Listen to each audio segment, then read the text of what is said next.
A gente vai conversar agora sobre o Rio Grande do Sul com a deputada federal Anne Ortiz, do Cidadania, do Rio Grande do Sul. Deputada, obrigado pela atenção mais uma vez.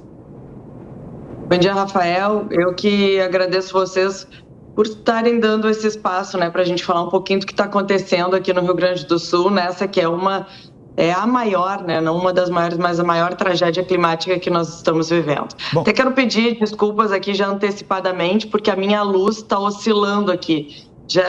Eu já tive umas 2, 3 quedas de luz aqui, daí interrompe um pouquinho a conexão. Então, se acontecer alguma coisa, vocês já sabem o que é. Claro, a senhora está em Porto Alegre, não em Brasília. Não, eu estou aqui no Rio Grande do Sul. Ah, sim. Bom, a senhora ouviu agora há pouquinho o nosso repórter daí também falando desse pedido de impeachment contra o prefeito. Em que pese essas questões político-eleitorais que, enfim, fazem parte do jogo, às vezes mais ou menos convenientes, mas são do jogo, de que forma a senhora avalia a resposta que o poder público como um todo dá a essa tragédia que abate o Estado já há quase um mês, deputada? Bom, primeiro que um pedido de impeachment nesse momento que a gente está vivendo, ele é absolutamente político e visa antecipar uma discussão eleitoral que já se aproxima em poucos meses. O que nós estamos vivendo aqui são 460 municípios afetados, dos 497 municípios do Rio Grande do Sul. Mais de 20% da população gaúcha impactada.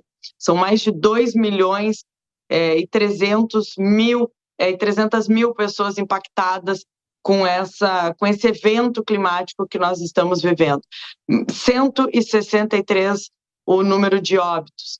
Mais de 80 desaparecidos. Tem 4 também pessoas que já morreram por leptospirose e outros 4 casos de morte estão sendo investigados e também não são por conta da leptospirose. Mais de 80 mil pessoas em abrigos e mais de 500 desalojados. É um impacto muito grande que todo o estado está vivendo e não só a capital, Porto Alegre. O que aconteceu agora, nessa última quinta para sexta-feira, foi que depois que a água baixou consideravelmente, em muitos pontos da cidade, nós tivemos um volume muito grande de chuva. No início da madrugada de sexta-feira, que passou aí dos 100 milímetros, e a capital voltou a alagar. Isso, com certeza, pegou todos aqueles que já estão absolutamente impactados com tudo que está acontecendo aqui, não só na nossa capital, mas no nosso estado. Já estavam limpando as suas empresas, algumas atividades já tinham recomeçado e tiveram que evacuar mais uma vez os estabelecimentos e as casas por conta desse novo repique que a gente teve em relação aos alagamentos. E o enfrentamento que tem que ser feito em relação a isso, nesse momento, o que eu entendo não é só de procurar culpados, pelo que está acontecendo no nosso estado, mas também da gente poder unir esforços para buscar a reconstrução do estado do Rio Grande do Sul como um todo. O impacto que nós teremos não é só na vida de cada um que perdeu entes queridos, que perderam vidas nessa tragédia, mas que também perderam histórias, perderam patrimônio, perderam o seu suor, o seu trabalho, seja nas casas ou nos comércios que ficaram absolutamente impactados. O cenário que a gente tem aqui, ele é muito desolador, principalmente quando a água vai baixando e a gente vai entendendo o que aconteceu de fato, assim. É muito triste. Ontem nós completamos 3 semanas que a água atingiu Porto Alegre e que ainda tem bairros absolutamente submersos. Deputada, esse é um momento que não é de palanque político, e sim de reconstruir histórias, vidas, casas, né, de um apoio no geral e que tem vindo mesmo do povo, tem sido o povo pelo povo. A gente acompanha nas imagens, nas nossas reportagens, com os nossos enviados até Porto Alegre, nas regiões atingidas. Esse é um momento de reconstrução. E a partir deste momento, o que o poder público está fazendo, começando a fazer para auxiliar essas famílias que perderam tudo, inclusive entes queridos? Elisângela, eu acho que esse é o ponto bem importante da gente sempre reforçar, sabe, do apoio dos voluntários, de quem arriscou a própria vida para entrar num barco para salvar outras vidas. Isso tem que ser enaltecido e a gente precisa sempre lembrar do que aconteceu. A gente vê nas imagens aí as pessoas ajudando, bombeiros voluntários que vieram de todos os lugares do Brasil, apoio que nós tivemos, né, de cidadãos brasileiros que vieram para o Rio Grande do Sul ajudar, não só no momento dos resgates, mas nesse momento que nós estamos vivendo agora, que também é um momento de emergência. Os abrigos, eles estão sendo sustentados e geridos por voluntários que vão lá, que colam a fita no peito com o seu nome e estão dispostos a ajudar milhares e milhares de pessoas que hoje não têm mais absolutamente nada, não tem um lugar para voltar. E isso a gente tem que mostrar e reforçar sempre, né, para incentivar, porque ainda não terminou esse momento. Então, a gente sabe que as pessoas vão cansando, vão voltando para suas atividades, e nós precisamos que todos os voluntários não se desestimulem para estarem lá na linha de frente. Eu mesmo saí como voluntária para ajudar não só nos resgates, mas agora também nesse momento de limpeza. E o que a gente vê do poder público aí são alguns anúncios importantes, mas sempre insuficientes.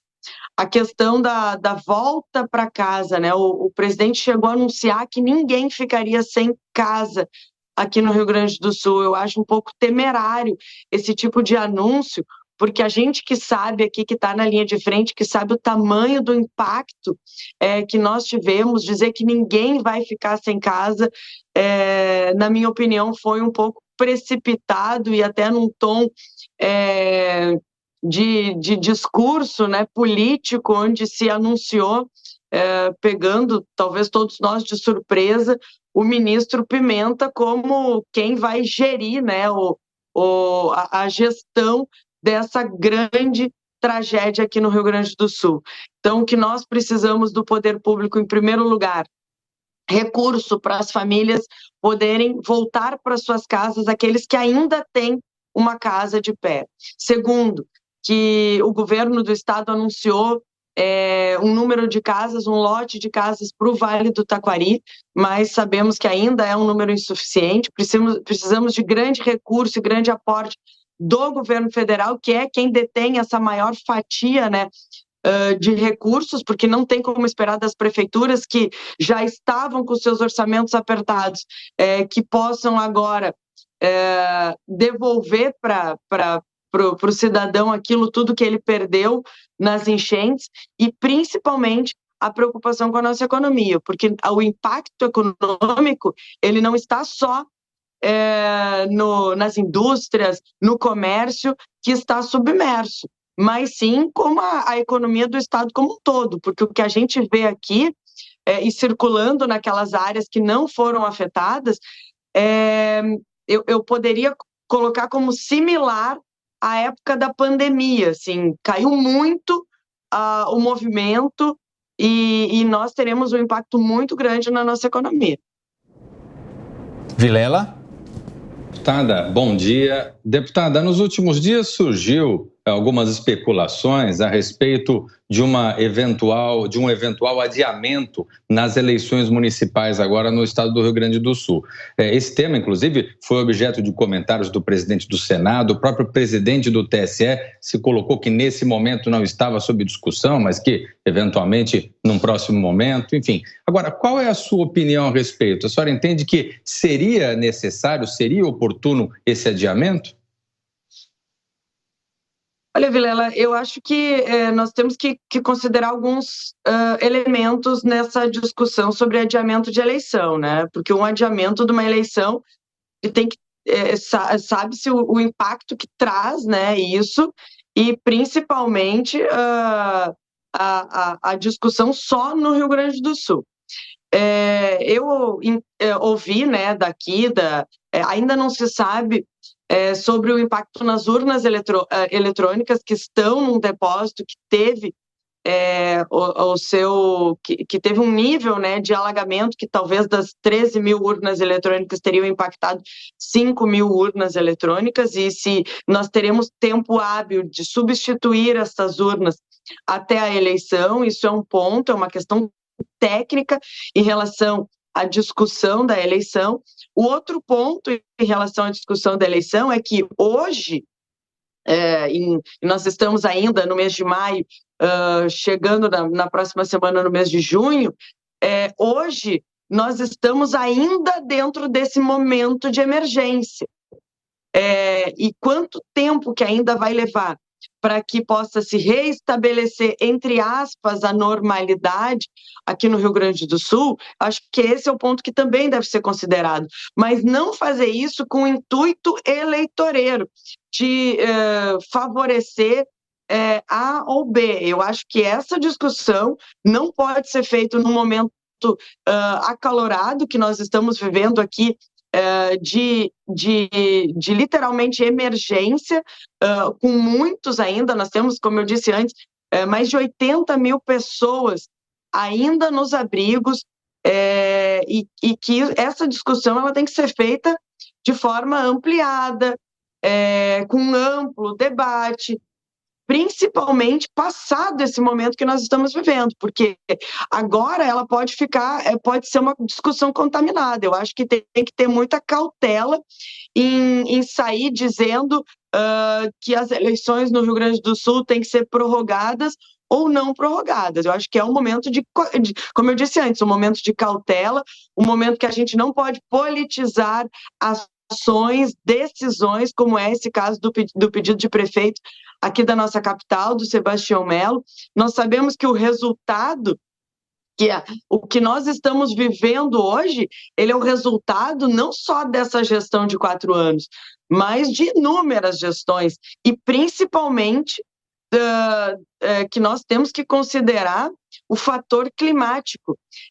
Desde 1916, há mais de 100 anos, que nós temos as medições, né, da quantidade de chuva aqui no estado. O mês de maio, que não terminou ainda, já registrou o maior nível de chuva entre todos os meses, né, não só dos meses de maio, que esse comparativo foi feito entre todos os meses, desde quando essas medições começaram a ser feitas. Então, eu acho que a cautela nesse momento, e principalmente a gente poder ter recursos do governo federal de forma acelerada para que a gente possa reestabelecer aqui a vida das pessoas no Rio Grande do Sul, que as pessoas possam voltar para suas casas, que as pessoas possam retomar suas atividades econômicas o quanto antes, isso é muito importante. Deputada Anny Ortiz, muito obrigado pela atenção mais uma vez, bom final de semana e até a próxima. Obrigada, e eu desejo aqui um bom final de semana a todos vocês e aqui a todo o povo do Rio Grande do Sul, muita força, muita fé, e que nós vamos conseguir nos reerguer e vamos sair dessa. Bom dia. Bom dia.